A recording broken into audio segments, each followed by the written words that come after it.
De una manera rápida, veamos, ya que estamos al inicio del año, viendo la herramienta de planificación. La planificación como disciplina dentro de la ciencia administrativa reconoce tres funciones clásicas que están ahí. No sé si se alcanza a ver o está muy pequeño. ¿Se ve bien?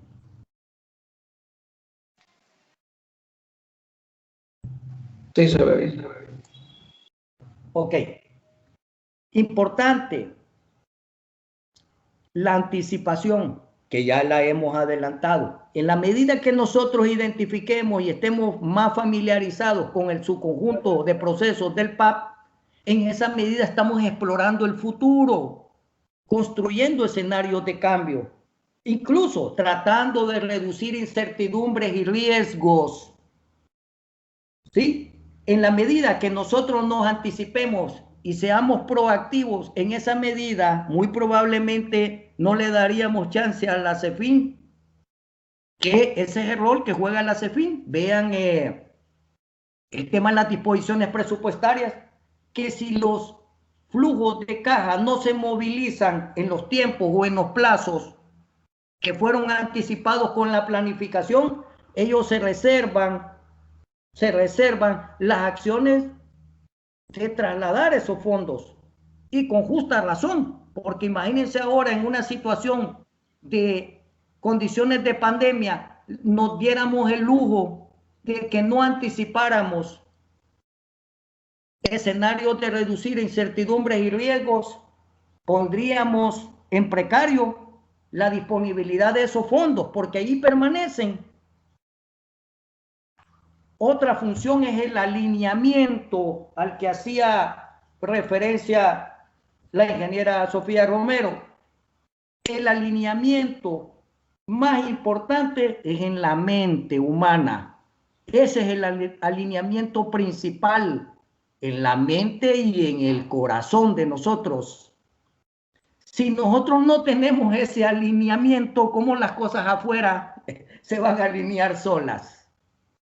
¿Sí? Entonces, el alineamiento, la articulación, la vinculación, la asociación de los componentes de decisión, las personas, los medios, las herramientas, las normativas, deben interactuar en cooperación para el logro de fines comunes.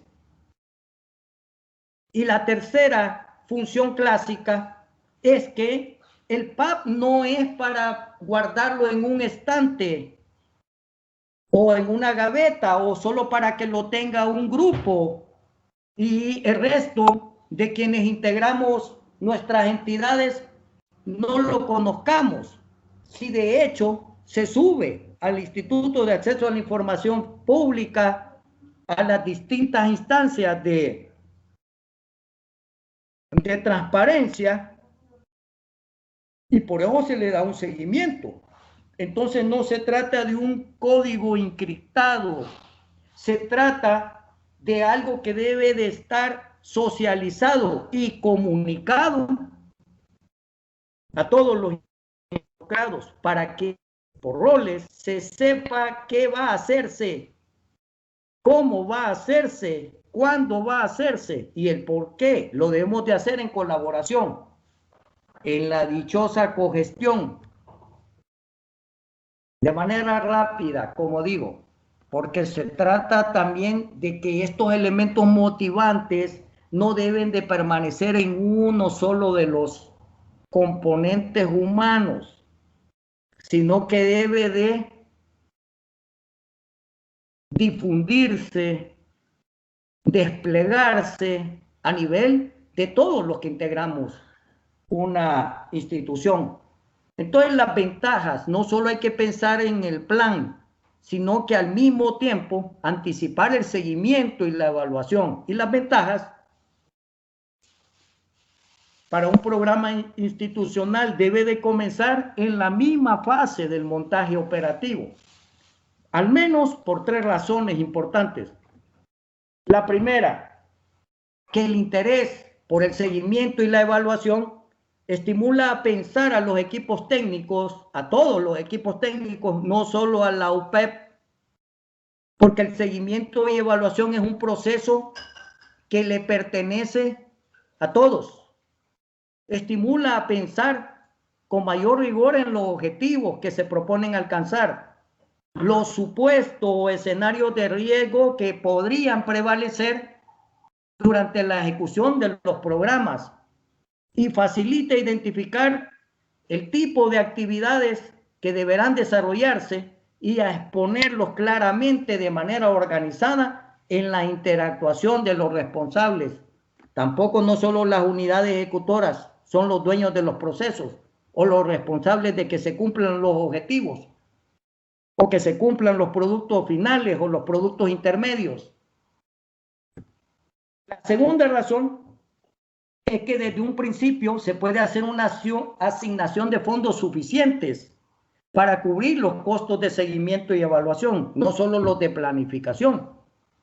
Costos no solo en términos de dinero, sino que en términos de tiempo, que insumirán agregar bases de datos, procesamiento de nueva información, estar más atento a esos gastos elegibles, a esos objetos, estar más atento a las gestiones de preparación de términos de referencia, de preparación de firma de contratos, estar atentos al inventario de tabulados e indicadores específicos como los que vamos a ver ya enseguida, y en general estar atentos a los esfuerzos en materia de nuevos informes que vayan señalando los logros, el avance, las desviaciones, el rezago de estos aspectos de cogestión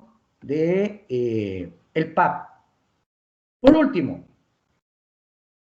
porque dije que eran 3 razones de ventajas, es que desde el inicio para los diversos componentes, por ejemplo, a efectos de seguir cuidadosamente los elementos experimentales o examinar los supuestos en que se basa un programa innovador y procurar su replicabilidad. ¿Sí? Otro ejemplo de ventaja, porque hay que pensar no solo en el plan, sino que en el seguimiento y en la evaluación, es decir, que al mismo tiempo en el ADN del plan tenemos que pensar en sus niveles de ejecutoría. No es que son procesos aislados. Otro ejemplo es organizar los elementos del PAP y su influencia en el mapeo de procesos internos. Por definición, los procesos internos son los mismos productos intermedios. Si yo tengo 300 procesos internos en mi entidad, si tengo 300 productos intermedios, yo tengo que hacer una segmentación y anticipar cuáles de ellos van a requerir términos de referencia, plan de contrataciones por trimestres, porque no todos los contratos se hacen en enero, aunque alguna gente los planifica para enero, cuando sabemos que en enero no es como uno de los meses más ventajosos para programar desembolsos. Pero sí importante es que al mismo tiempo que establecemos los criterios de planificación, tenemos que pensar en los procesos de ejecución que involucran el seguimiento y la evaluación. Entonces, un sistema de seguimiento, de monitoreo bien diseñado en una etapa temprana, aclara las funciones de los componentes que lo integran y aumenta la eficiencia en función de los costos, ya no solo costos de dinero, costos de esfuerzo, de tiempo, contribuyendo a una buena gestión desde el origen.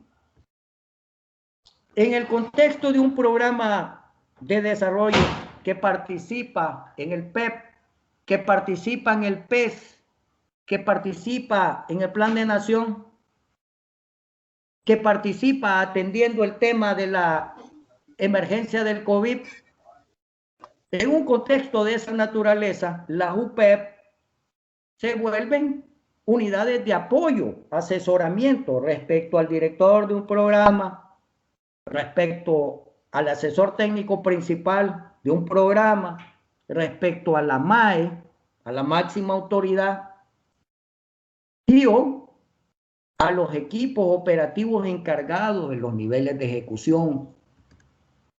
Los coordinadores o responsables de las operaciones tienen un presupuesto limitado y un plazo determinado en el que se supone que han de obtenerse los resultados previstos. Si ustedes se fijan, los procesos internos tienen una temporalidad. Algunos son mensuales, otros son bimensuales, trimestrales, cuatrimestrales, semestrales y anuales. Tenerlos clasificados es importante. Por lo tanto, los coordinadores operativos, como dueños de los procesos técnicos, se ocuparán principalmente de los insumos, de los procesos PAP y no PAP. Ejemplo de procesos no PAP, por ejemplo, en materia de viáticos. Se van a encargar también de los productos y calendarios de trabajo, no solo los gerentes, no solo la UPEP, principalmente los coordinadores operativos. ¿Sí? Ahí está la cogestión. Y estarán igualmente interesados en los beneficios o efectos y en el impacto que se esperan dentro de su institución o de su programa, de tal modo que no pueden arguir que los temas de PAP no son de su competencia o que no son acciones que ellos puedan incorporar dentro de sus roles. Por supuesto que sí. Las jefaturas, por consiguiente, son los primeros interesados en la identificación de un juego de indicadores con los cuales dar seguimiento al PAP, al no PAP, a los productos finales, a los productos intermedios, etcétera. Es competencia de las gerencias operativas, y con esto ya casi voy concluyendo, creo que estoy subrayando bastante este tema de la cogestión, porque es algo que dentro de la cultura organizacional a veces suele eludirse y uno como que voltea a ver para otro lado cuando se plantea el tema de la corresponsabilidad. Es más confortable decir, ah, no, si esto es función de un CAE, ah, no, si esto es función de... Sí, y no debe de ser así. Entonces, las gerencias operativas dentro de toda institución pública, programa de desarrollo, deben de apoyar y acompañar la formulación e implementación de esos sistemas, de esos procesos, donde se incluyan todas las dependencias, todas las acciones que fortalezcan los procesos misionales, de tal modo que se contribuya al control, al uso eficiente, al buen desempeño, al cumplimiento en tiempo y forma. Debemos entender por competencias gerenciales operativas, no la gerencia administrativa, no solo la gerencia administrativa. Las competencias gerenciales son habilidades técnicas que están en todos los equipos, en los jefes, en los coordinadores, en los secretarios, en los subsecretarios, en los subjefes. La gerenciación en este sentido es una competencia de jefatura, directores, sus equipos juntos conducen competentemente la prestación de servicios y o la generación de productos. Resumo, el tema no pertenece a una sola área de trabajo, porque, insisto, a veces por confort uno quiere decir, no, es que le toca ya a la delantera, no, le toca a la defensa, no, ese es tema de la portería, no, aunque es muy bonito un juego de fútbol, lo fundamental de una plantilla, de un equipo de fútbol, es el trabajo en equipo. Y a veces, si hay necesidad, el portero va a hacer los penales, porque debe de tener las competencias de tirar, de enchutar, voy a decir, el balón. Pero imagínense que no fuera así. Ah, no, que como él es portero. Entonces, el énfasis en esto es fundamental. Como consecuencia de esa cogestión está la trazabilidad de los registros, ya sea en un sentido normal, de adelante para lo que es precompromiso, comprometido, devengado, o en un sentido a la inversa, si lo que se devengó previo tuvo actividades de comprometido, y si lo comprometido tuvo previo actividades de precomprometido. Existen múltiples formas de registrar los indicios de esa cogestión. Un ejemplo de carácter ilustrativo de la trazabilidad y de acciones, indicadores, es consignar los pasos en la adquisición de los servicios de consultoría o de productos que los proveedores entregan a las instituciones. Aquí hay un ejemplo sencillo, ¿sí? Comienza por aquí arriba, identificación.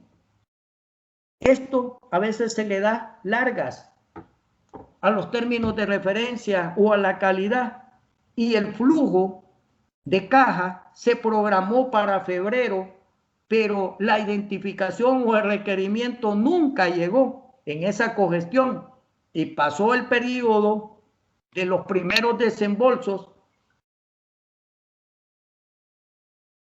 y en realidad, al tener un monitoreo, que es de lo que estamos tratando de modelar, tenemos que considerar esa trazabilidad,